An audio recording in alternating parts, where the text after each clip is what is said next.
নতুন আরেকটা ভিডিও নিয়ে আপনাদের মাঝে হাজির হলাম। তো অনেক রোদ উঠেছে, ভাবলাম আমার হাঁসগুলোকে একটু ভিজিয়ে দিই, গোসল করিয়ে দিই।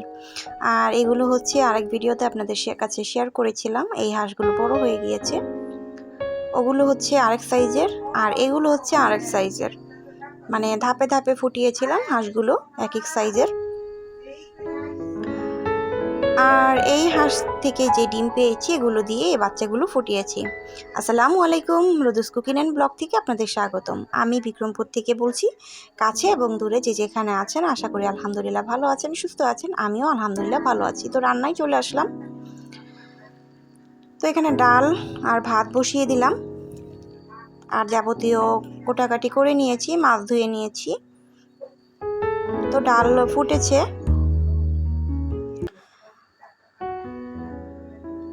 তো আমার ভিডিওগুলো ভালো লাগলে অবশ্যই লাইক কমেন্ট সাবস্ক্রাইব করে আমার চ্যানেলের পাশে থাকবেন। ফুল ভিডিওটা অবশ্যই দেখবেন। তো এখানে ডালটা ফুটে গেছে, আমি কিছু কাঁচামরিচ দিয়ে দিলাম।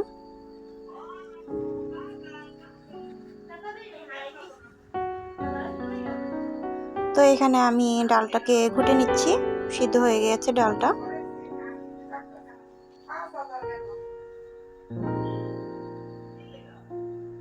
তো ভিডিওটার কোনো অংশ যদি বিন্দু পরিমাণে ভালো লাগে থাকে তাহলে অবশ্যই একটা লাইক দিয়ে ভিডিওটা দেখে নেবেন। তো এখন ডালটা বাগার দিয়ে নিচ্ছি।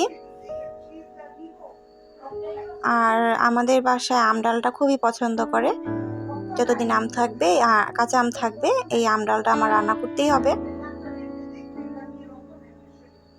আর নতুন যারা চ্যানেলটাকে দেখছেন তারা অবশ্যই চ্যানেলটাকে সাবস্ক্রাইব করে দিবেন, পাশে থাকা বেল আইকনটা চালু করে দিবেন, যাতে আমি ভিডিও ছাড়ার সাথে সাথে আপনাদের কাছে নোটিফিকেশন যেয়ে পৌঁছায় আর আপনারা আপনাদের সময় সুযোগ বুঝে আমার ভিডিওগুলো দেখে নিতে পারেন। তো এই তো পেঁয়াজগুলো ভাজা হয়ে গেছে, এখন আমি ডালটা বাগার দিয়ে নিচ্ছি।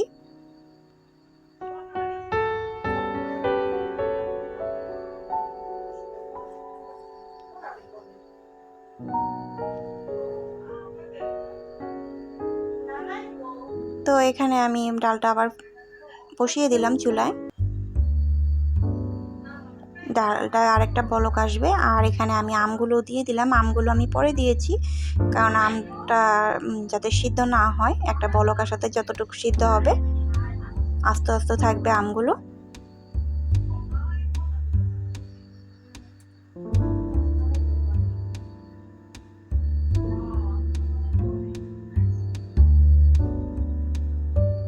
তো আমি আবার কড়াই বসিয়ে দিয়েছি।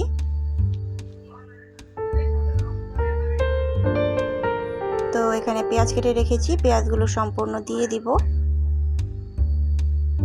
কাঁচামরিচও দিয়ে দিলাম। এখন পেঁয়াজগুলোকে ভালো করে ভেজে নিব।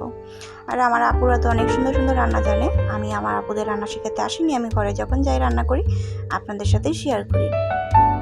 আপনাদের সাথে সব কিছু শেয়ার করতে ভালো লাগে, তাই শেয়ার করা। তো আজকে রান্না করব হচ্ছে আমাদের বাড়ির পাশে যে খাল বা খালই বলে, তো ওই খাল থেকে কই মাছ, শিং মাছ পেয়েছে। তো এগুলোকে তাজা তাজা রান্না করব।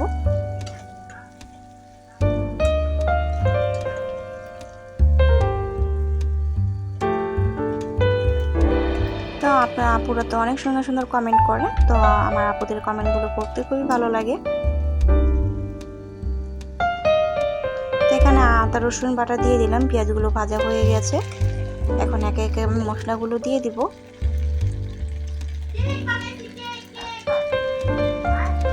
এখানে হলুদ গুঁড়ো দিয়ে দিলাম, মরিচ গুঁড়ো দিয়ে দিলাম,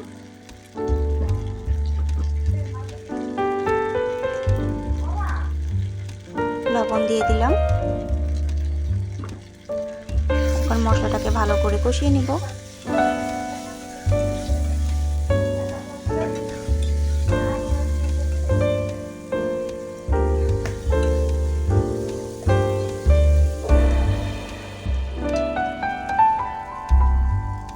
তো এখানে এই যে কই মাছ, শিং মাছ আমি একত্রে আজকে রান্না করব, কারণ বেশি রান্না করলে খাওয়া হবে না, আবার দুইটা আলাদা আলাদা রান্না করলে ঝামেলা লাগে, এই জন্য একসাথেই রান্না করে নিব। তো এখানে আমি শিং মাছগুলো দিয়ে দিলাম, আগে কষিয়ে নিব। আর যেহেতু তাজা মাছগুলো,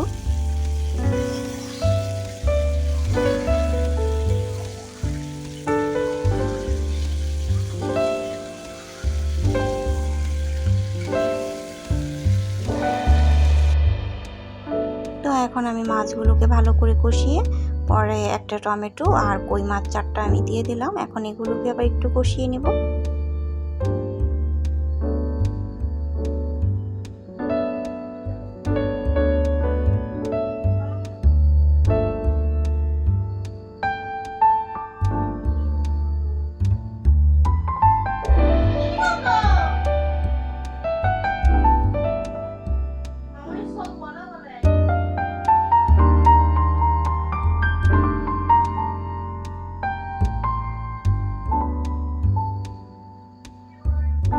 মাছগুলো কষিয়ে নিয়েছি, এখন আমি পরিমাণ মতো ঝোলের জন্য পানি দিয়ে দিব।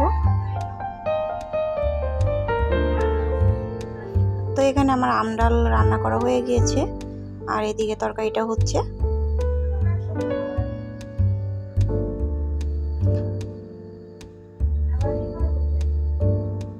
তো এখানে আমি জিরা গুঁড়ো দিয়ে দিলাম। আজকে শাক বাটা ইউজ করব না, যেহেতু মাছগুলো একদম তাজা টাটকা।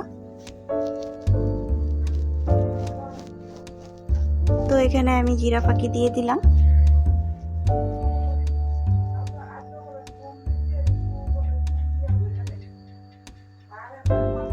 আর এ ফাঁকে আমি আমার ঘরটাও গুছিয়ে নিয়েছি। তো তরকারিটা রান্না করা শেষ, এখন আমি ধনিয়া পাতা দিয়ে দিব। তো এই তো আমার আজকের ভিডিও। তো আজকের ভিডিওটা এই পর্যন্তই। সবাই ভালো থাকবেন, সুস্থ থাকবেন, আমার জন্য দোয়া করবেন। আর তরকারিটা কেমন হয়েছে অবশ্যই কমেন্ট করে জানাবেন।